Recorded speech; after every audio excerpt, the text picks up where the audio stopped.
Sesungguhnya Allah apabila sedang mencintai suatu kaum, sesungguhnya Allah apabila sedang mencintai seorang hamba, ibtalahum, Allah akan menguji hamba tersebut. Betul? Maka kalau nanti kita sedang punya masalah, hari ini sedang punya masalah, hadirkan doa kita kepada siapa? Allah. Salah satu doanya yang bisa Bunda amalkan ada di surat Al-Kahfi ayat 10. Apa doanya?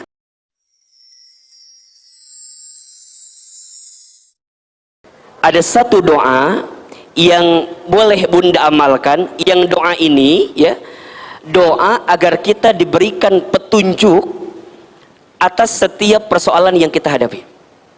Ada masalah apa? Oh, tidak ada ya.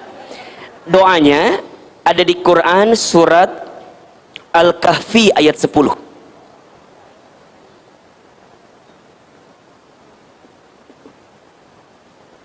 Surat apa? Al-Kahfi ayat berapa? Ayat 10. Coba dibuka suratnya ya. Ahilman yakin sih Bunda pasti sudah hafal ayat ini, karena Ahilman lihat ini dari wajahnya surat Al-Kahfi di luar kepala semua ya. Ya, di luar maksudnya ya. Ada ayatnya atau tidak? Nah, baik, perhatikan doanya.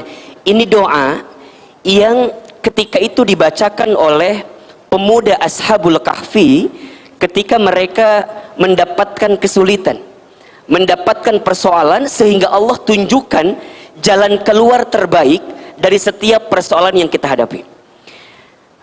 Ini penting Ahilman hadirkan karena begini Bunda, kalau kita ditanya apakah kita punya masalah dalam hidup atau tidak, pasti jawabannya punya. Betul apa enggak? Apalagi Ahilman lihat di sini wajahnya hampir sama semua, wajah banyak masalah kelihatannya ya. Nah, seringkali, punten mohon maaf, yang membuat masalah itu berat bukan masalahnya ya. Seringkali yang membuat masalah itu berat bukan masalahnya, tapi yang membuat masalah itu berat karena kita tidak menemukan jalan keluar terbaik dari masalah itu. Apa diantaranya? Karena kita terlalu pede dengan kemampuan kita, sehingga kita tidak melibatkan Allah untuk memberikan pertolongan kepada kita. Betul apa betul? Itu masalahnya. Jadi sebenarnya kalau kita melibatkan Allah, tidak ada masalah yang besar, tidak ada masalah yang berat. Kenapa? Karena Allah tidak mungkin memberikan masalah kepada kita melebihi batas kemampuan kita. La yukallifullahu nafsan illa wus'aha. Allah tidak akan mungkin memberikan beban kepada kita melebihi batas kemampuan kita. Artinya Ahilman ingin kuatkan kepada Bunda Teteh sekalian, kalau hari ini ada di antara Bunda Teteh mendapatkan satu masalah, punya satu masalah, maka Bunda tekankan Bunda, karena Allah percaya sama kita, karena Allah yakin kita bisa, Allah yakin kita mampu, Allah yakin kita kuat. Allah saja nitipin masalah sama kita karena Allah tahu kita mampu.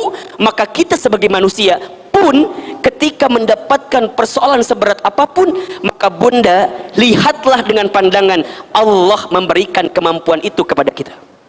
Ini kuncinya. Maka kalau kita sedang punya masalah ya, punten kalau kita punya masalah, jangan sibuk mencari pertolongan selain pertolongan Allah Subhanahu wa taala. Karena yang bisa nolong kita adalah, yang bisa bantu kita adalah kita ini. La haula wala quwata illa billah. Kita ini manusia, tidak punya daya upaya, tidak punya kemampuan, tidak punya kekuatan, kecuali semuanya diberikan oleh siapa? Allah Subhanahu wa taala. Maka ingat ya, ingat. Kalau Bunda sedang punya masalah, bukan tidak ada jalan keluarnya, boleh jadi jalan keluarnya tertutup. Karena apa? Karena ada debu yang menempel dalam diri kita. Jadi kalau bahasa gampang begini, kalau Bunda punya mobil, betul, mobil itu kaca depannya ada kotoran. Pertanyaan Ahilman, apakah jalannya yang tidak ada atau kaca mobilnya yang tertutup dengan kotoran? Kaca mobilnya yang ketutup sehingga jalannya nggak kelihatan.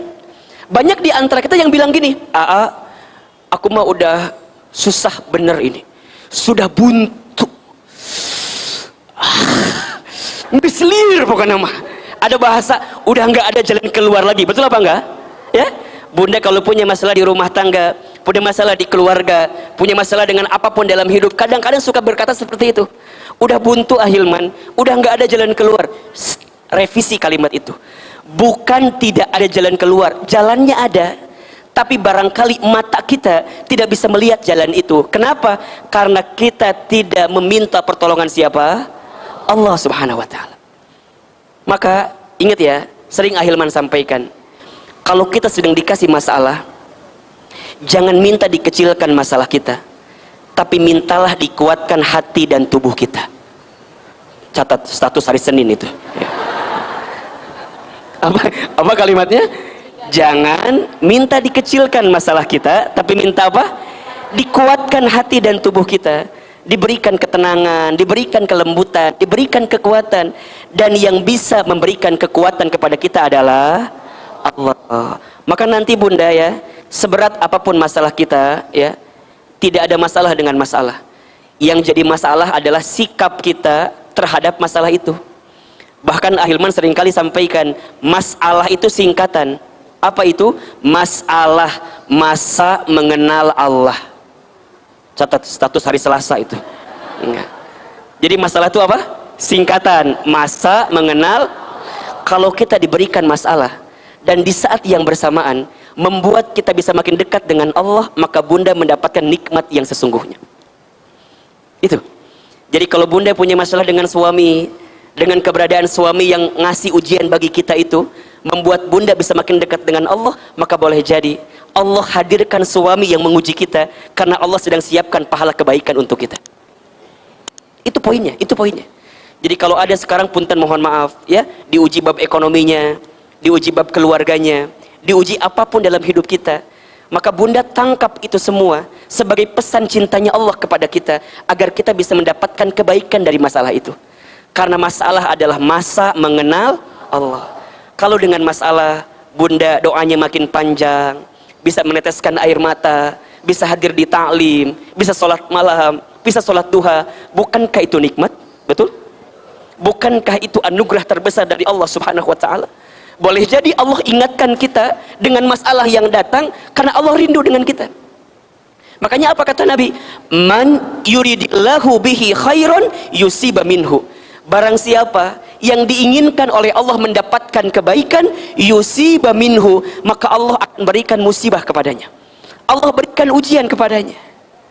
Maka nanti dalam hadis yang lain apa kata Nabi? Inna idhomal jazai ma'a idhomil balai. Sesungguhnya besarnya pahala itu tergantung beratnya ujian. Makin berat ujiannya, makin berat pengorbanannya, maka di situ ada potensi makin besar pahalanya. Jadi kalau hidup kita nih fine-fine aja gitu ya, nggak ada masalah, nggak ada ujian, Bunda harus bertanya-tanya, kok kayaknya hidup aku enak-enak aja ya? Dan di saat yang bersamaan malah kita jauh dari Allah, hati-hati, namanya istidraj itu. Apa namanya? Istidraj. Jadi kalau kita ditinggikan, seakan-akan semuanya aman-aman saja gitu. Bunda sehat, Bunda bahagia, hartanya luar biasa. Tapi di saat yang bersamaan, tidak membuat kita makin dekat dengan Allah, apa namanya? Istidraj. Makanya kadang-kadang kita jangan enjoy kalau nggak diuji. Jangan-jangan ujiannya ada pada bab yang membahagiakan itu. Makanya yang namanya ujian itu bukan yang sedih-sedih aja. Kadang-kadang yang menyenangkan pun juga ujian. Betul apa enggak? Bunda punya suami soleh, ujian atau bukan? Ujian. Bunda punya suami ganteng, ujian atau bukan? Punya suami kurang ganteng? Ujian ya. Ujian banget itu. Jadi ya. Jadi kadang-kadang ujian tuh nggak harus yang menyedihkan saja, yang menyenangkan pun juga adalah ujian. Jadi sebenarnya yang seringkali membuat seseorang tidak lulus ujian bukan karena soalnya, tapi karena jawabannya. Betul apa enggak? Bunda, teteh sayang ikut ujian, hasilnya nggak lulus. Kira-kira yang salah soal atau jawaban? Jawaban. Dan mual mungkin soal masalah, enggak? Iya kan? Nggak mungkin soal anak SMP dikasih ke anak SMA, nggak mungkin.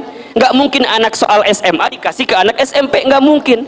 Soalnya sesuai dengan takaran dan tingkatannya.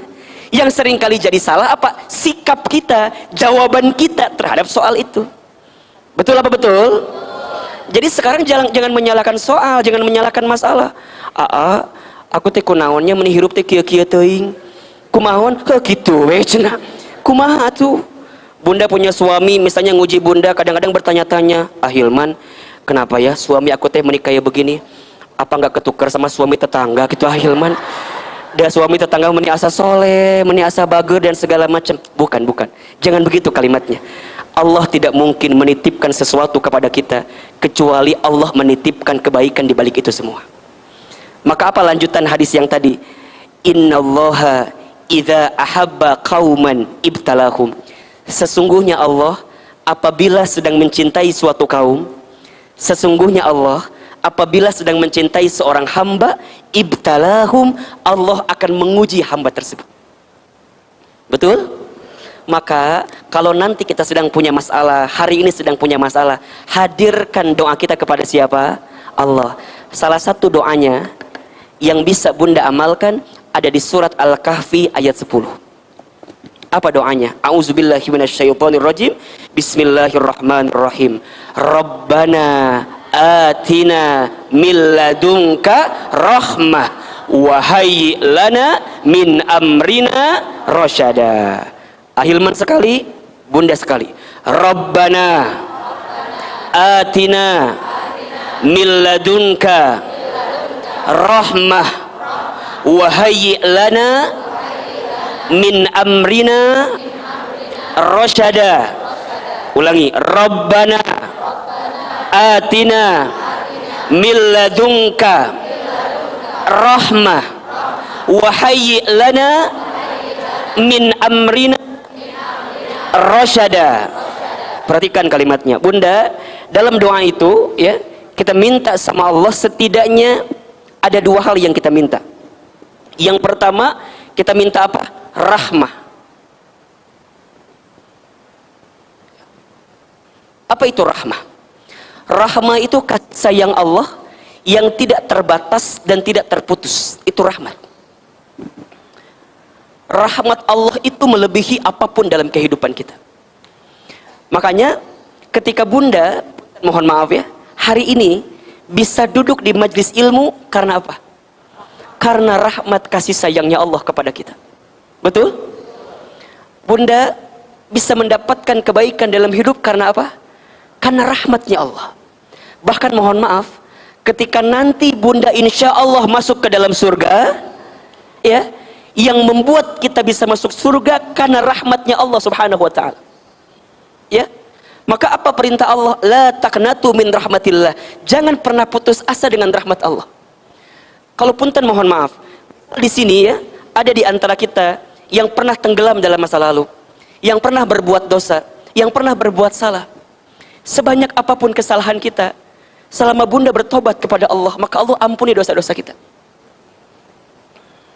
Maka jangan pernah putus asa dengan rahmat Allah, ya, karena Allah itu begitu mencintai kita melebihi cintanya siapapun. Bahkan disebutkan dalam sebuah keterangan, kalau seluruh ibu di dunia dikumpulkan untuk mencintai anaknya, maka cintanya Allah kepada kita melebihi cintanya seorang ibu kepada anaknya. Saking besarnya cintanya Allah kepada kita. Maka jangan pernah putus asa bunda sayang terhadap rahmat Allah. Dan kita minta kasih sayangnya Allah. Dan kalau Allah sudah sayang sama kita, Allahu Akbar, bunda tidak akan pusing dengan bagaimana kasih sayang manusia kepada kita. Jadi punten mohon maaf, kalau misal ada pagi ini ada yang sedang tersakiti hatinya, ada yang sedang terzolimi, ada yang sedang terhianati, ini kan puntennya bisa jadi catatan hati seorang istri gitunya. Bisi ini manyok nangis, sedih dan segala macam. Bunda catat kalimat ini ya. Kalau sebanyak apapun manusia yang menyakiti kita, maka bunda tidak akan sedih karena ada Allah yang mencintai kita. Catat status hari Rabu itu ya. Jadi tidak apa-apa kalau kemudian Ustadz kok hati saya tersakiti gini ya, terzalimi gini ya. Kalau bunda ingat dengan kasih sayang Allah, maka bunda akan tanamkan di hati begitu besarnya cinta Allah kepada kita. Dan kita minta apa? Rahmah, kasih sayang Allah. Cinta manusia sama kita ada batasnya, betul apa enggak?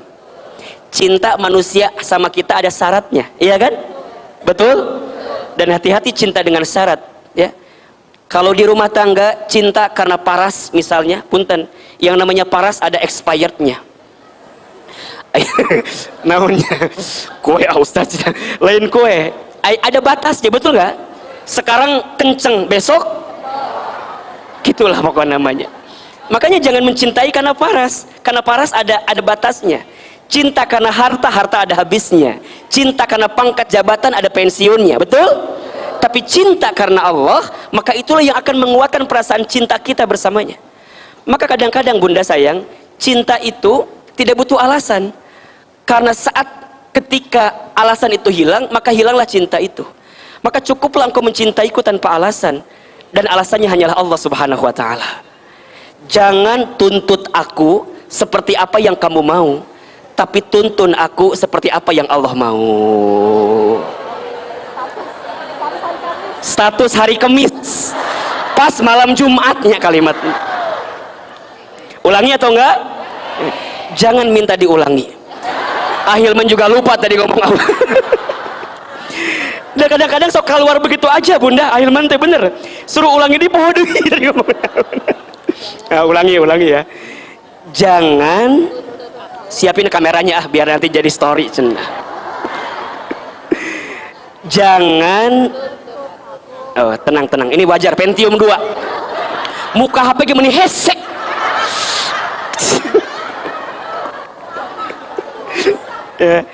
Jangan tuntut aku seperti apa yang kamu mau, tapi tuntun aku seperti apa yang Allah mau. Ulangi, jangan tuntut aku seperti apa yang kamu mau, tapi tuntun aku seperti apa yang Allah mau. Maka rumah tangga yang baik itu bunda, bukan rumah tangga yang menuntut tapi menuntun, bukan saing tapi saling. Dan kita berharap kepada Allah mendapatkan kasih sayangnya Allah. Jadi kalau bunda sudah bisa mendapatkan rahmat dari setiap apa yang kita dapatkan, maka bunda akan lebih tenang menghadapi itu. Jadi nanti bunda akan mikir gini, ya Allah, kalau hidup saya susah, sulit, kalau bunda menangkap ini pesan cintanya Allah, maka bunda akan mendapatkan kebaikan itu. Kenapa? Karena kita percaya kadang-kadang sesuatu yang manis itu harus dimulai dengan yang pahit dulu, betul apa enggak? Kita tidak akan mungkin tahu rasanya manis kalau kita nggak tahu rasanya pahit, betul? Jadi tahu manis karena bunda pernah ngerasain yang apa? Yang pahit. Obat itu rasanya apa? Pahit. Tapi saat bunda mau meminumnya, mau menelannya, kemudian bunda bisa mendapatkan rasa manis. Ketika apa? Dengan izin Allah, bunda mendapatkan kesembuhan dari penyakit itu, betul? Awalnya telan dulu yang pahit-pahit agar kita bisa tahu yang manis. Mengapa demikian? Karena ada rahmatnya Allah. Jadi kalau bunda gini kalimatnya, ya Allah, kalau dengan ujian di rumah tanggaku ini adalah bagian kasih sayangmu kepada hamba, maka hamba terima ya Allah. Kalau dengan ujian ekonomi misalnya, suami bunda punten mohon maaf dirumahkan, di PHK, diberhentikan, kalau ini adalah bentuk kasih sayangmu ya Allah kepada hamba, agar hamba kembali ingat kepadamu ya Allah, hamba terima ya Allah. Karena hamba yakin ada cinta, kasih sayang yang kau berikan kepada kami. Ya Allah, kalau dengan kondisi anak-anak yang nguji hamba ini ya Allah, tapi dibalik ini ada kasih sayangmu kepada kami ya Allah, hamba terima ya Allah. Karena hamba yakin engkau mencintaiku melebihi daripada cinta siapapun. Kita minta apa? Rahmah, kasih sayang Allah. Dan yang kedua, kita minta namanya rosyada. Wahayyi lana min amrina rosyada. Kita minta kepada Allah rosyada. Apa itu rosyada? Petunjuk. Minta dicerahkan oleh Allah dari setiap persoalan yang kita hadapi. Minta dicerahkan sama Allah. Ya Allah, hamba berat ini semua, tapi hamba mau nerima ini karena hamba ditunjukkan olehmu ya Allah jalan terbaik. Rosyada, petunjuk. Jadi kalau bahasa kita begini, ya Allah, kalau sempit lapangkan, kalau susah mudahkan, kalau jauh dekatkan, kan begitu. Kalau masih haram sucikan. Kalau bunda doa ba'da duha, itu kan doanya. Allahumma in kana rizqi fis samai fa'anzilhu, wa in kana fil ardi fa'ahrizhu, wa in kana haraman fatahhirhu, wa in kana ba'idan faqarribhu, wa in kana mu'assiran fayassirhu. Ya Allah, ma ataita fi ibadika solihin. Ya Allah, berikan hamba rezeki sebagaimana engkau berikan kepada orang-orang yang soleh. Dan kita kan berdoa, ya Allah, jika rizkiku masih di langit, maka turunkanlah. Jika rizkiku masih di bumi, maka keluarkanlah. Jika masih haram, maka sucikanlah. Jika masih jauh, dekatkanlah. Jika sulit, mudahkanlah. Ya Allah, berikan kami rezeki sebagaimana engkau berikan kepada hambamu yang soleh. Bunda dalam sholat baca Fatihah kan minta ini kan, iya kan? Ketika bunda mengucapkan kalimat iyyaka na'budu wa iyyaka nasta'in, ya Allah, hanya kepadamulah hamba menyembah dan hanya kepadamulah hamba meminta pertolongan. Apa yang kita minta? Ihdinas siratal mustaqim, ya Allah, tunjukkan kepada kami jalan yang lurus. Yang seperti apa? Siratal ladzina an'amta alaihim ghairil maghdubi alaihim walad. Jalan, ya Allah, yang bisa membuat kami bisa membedakan mana yang baik, mana yang buruk, mana yang benar, mana yang salah, mana yang halal, mana yang haram, agar kami tidak menjadi hambamu yang tersesat. Itu permintaan kita sama Allah. Maka Rosyada minta ditunjukin sama Allah. Kalau bunda punya hutang, halo? Ini wajahnya punya hutang semua, haulang kia langsung liur ahilman cenah. Kalau bunda punya hutang, kira-kira yang bunda pikirkan pertama kali apa? Bayarnya.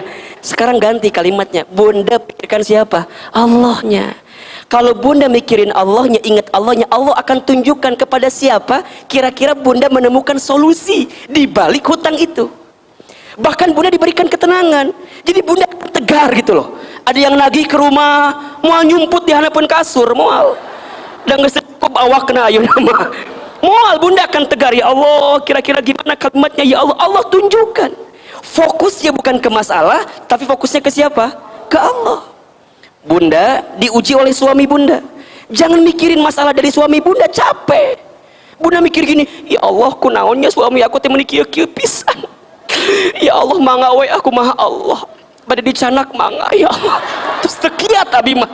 Terus tekuat, ya Allah abi mah. Bukan begitu maksudnya. Bunda jangan, Ustadz, nah hanya suami aku teh meninggal berubah. Apakah ada yang kurang dari saya? Meureun atuh. Nah, akhirnya kita hafal.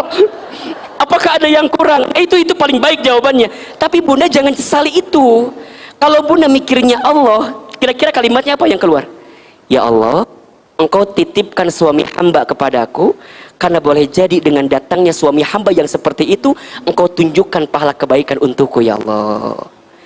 Jadi mungkin nanti pahala bunda masuk surga itu bukan karena ibadah bunda yang lain, tapi kesabaran bunda mendampingi suami bunda. Makanya kalau bunda punya suami yang uji kita, lestarikan. Budidayakan. Etate kesempatan bunda. Tapi karena udah terkuat, kadang-kadang lamun diuji teh nya matakna ulah fokus ke suami kita.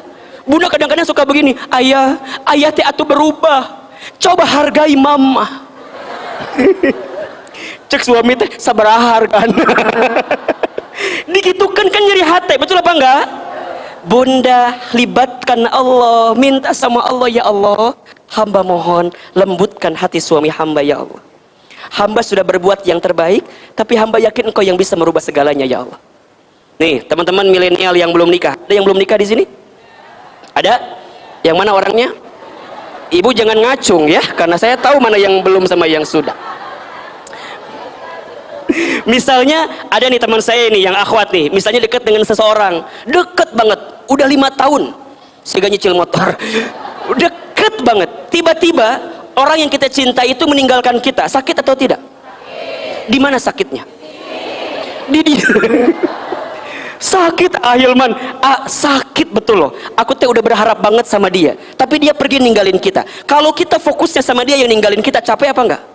Capek. Kita bertanya-tanya, aku kurang apa sih? Aku udah perhatian banget sama kamu. Udah segala macam. Capek, dipikir-pikir liar kan. Ingat nasi goreng, ingat kemana-mana barang, ingat beak pulsa jeung kuota.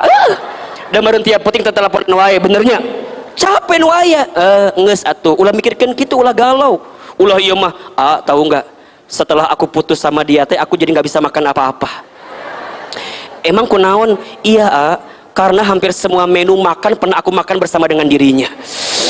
Jadi ningali nasi inget manehna, ningali ayam inget dia, ningali kobokan daharna dina tempat eta wae, jadinya gitu. Ahilman tahu nggak? Setelah aku pisah sama dia teh jadi nggak tahu jalan pulang lewat mana. Emang kunaon? Karena hampir semua jalan pernah aku tempuh bersama dengan dirinya. Alah, sok hayang nyiwit, menisakan akan menderita pisan. Ngeus atuh ngeus, ulah lebay gitu. Ingat, kalau kita mikirnya rahmah, kalau kita mikirnya rosyadanya Allah, kita akan mikir gini, ya Allah, dia pergi meninggalkanku karena aku yakin engkau sedang menyiapkan orang yang lebih baik daripada dia. Nanya sama Ahilman, siapa teuing atuh. Emang kita apa nanya ke Ahilman? Tapi yang jelas kita minta rahmat dan rosyadanya Allah. Bismillah ya. Bismillah, bisa? Siap diamalkan? Ingat, kalau kita punya masalah, ingatnya sama siapa? Ingatnya ke Allah, jangan fokus ke masalahnya. Kalau fokus ke masalahnya, kita jadi paling menderita seakan-akan. Kunaonnya aku teh meuni loba masalah kieu, tuh mikir maneh teh kunaon. Boleh jadi kesimpulannya mah gampang lah. Boleh jadi jauh dari siapa? Allah. Maka apa kata Allah? Wa ma asobaka min hasanatin faminallah, wa ma asobaka min sayyiatin famin nafsik. Dan apa-apa yang baik datang dari siapa? Allah. Dan apa-apa yang buruk, kesulitanmu datang dari siapa? Perbuatan kamu sendiri. Jadi sekarang ulah loba nyalahkan batur, ulah sibuk nyari kambing hitam, kambing putih juga banyak. ulah nyalahkan batur, capek ya. Mudah-mudahan ini di awal kajian kita Ahilman hadirkan satu doa langsung dari Al-Quran. Silahkan Bunda amalkan doa ini, bisa? Oke, sama-sama ya biar kita hafal ya. Rabbana atina min ladunka rahmah wa hayyi' lana min amrina rasyada. Rabbana, ya Allah ya Tuhan kami, atina, berikan kepada kami, min ladunka, dari sisimu, rahmah, kasih sayang, wa hayyi' lana, dan sempurnakan untuk kami ya Allah, min amrina, dari urusan kami, rasyada, petunjuk darimu ya Allah. Bisa kita amalkan? Insya Allah.